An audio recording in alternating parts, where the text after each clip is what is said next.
in San Francisco. A 66-year-old man and his wife are both shot in the head following the break-in of their home.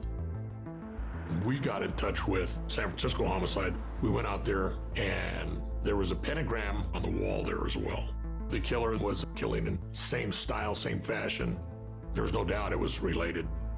Chief, tell us what... We are sure that the homicide that occurred in San Francisco last Saturday is connected to the homicides in Los Angeles.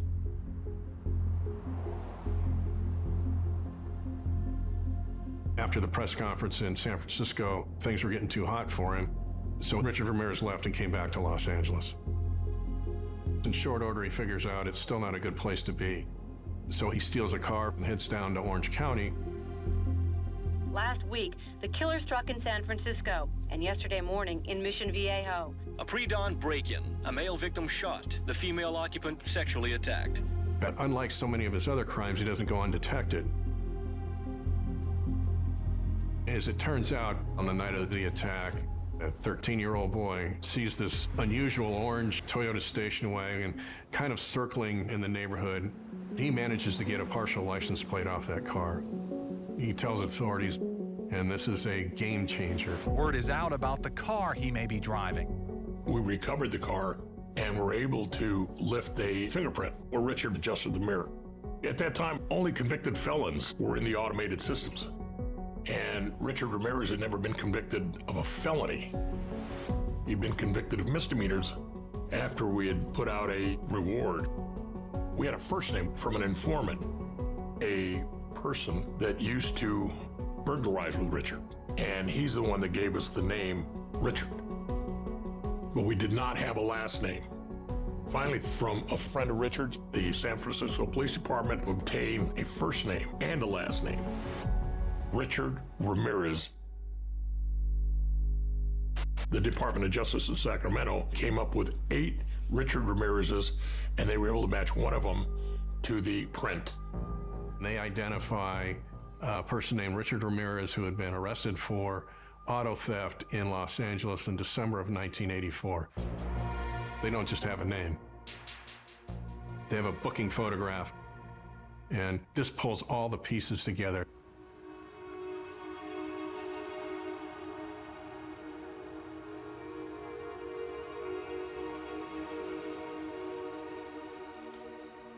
An alert is going out to all law enforcement agencies in the state of California to be on the lookout for this individual, a man by the name of Richard Ramires. Can you just hold it up again? Just hold it right there. Yeah.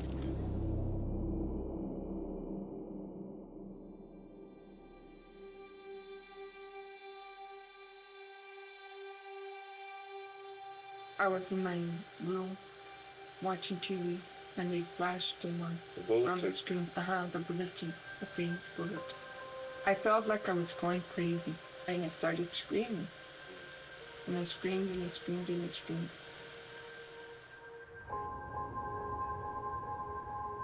We were laying in bed, me and my cousin. And then all of a sudden, my aunt came in and she was crying. And I'm like, what's wrong? What's wrong? And she said, it's him, it's him, it's him. I said, who? Him? Who? And then she was like, it's your Tío Richie, it's him.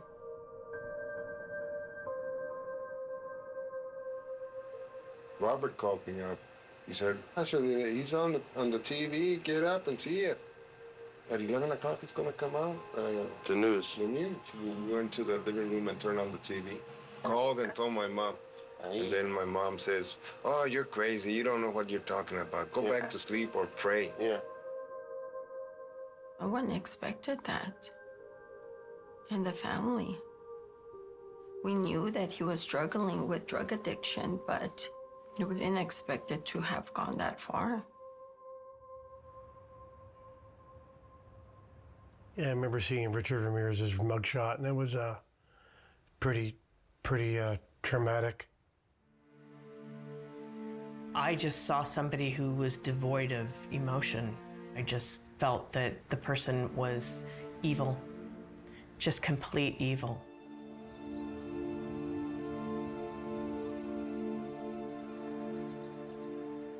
All right? All right, Doreen. Is Doreen? Yeah. Great.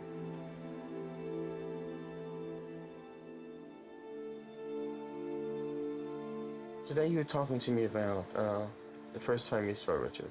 August 30th, 1985, Friday night, the LA channels broke in to Dallas. All of a sudden, the show broke off. We now have And the sheriff of Los Angeles says, this is the person we have identified as a suspect, Richard Ramirez. And the district attorney came out with a mugshot. When I saw this picture, I was just fascinated by the face. It left me with a haunted feeling. Something about his eyes, I think, whatever there was behind his eyes just pulled me in immediately. You think you were falling in love with him at that point? I think I must have the night I saw him on TV. I think I must have. He has the kind of eyes that just devour you.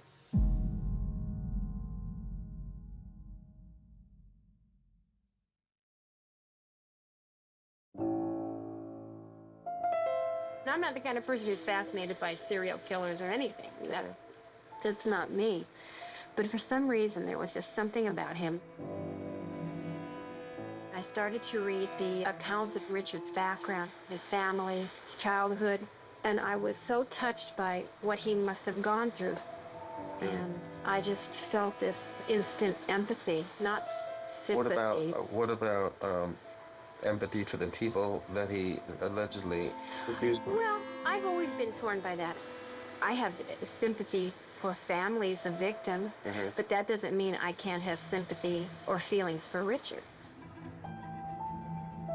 Ramirez is still at large, yes. Where do you think he is now? We don't know where he's at now. We're assuming that he's still in the Los Angeles area. We have received some information that he might be coming this way, but that information has not been substantiated at this time. How do you know that it's his? The next morning, after his picture was all over the place, Richard exited the Greyhound bus station in Los Angeles, apparently not knowing that he had been identified. Then he saw his face on one of the newspapers, on one of the newsstands. And by now, people were recognizing him.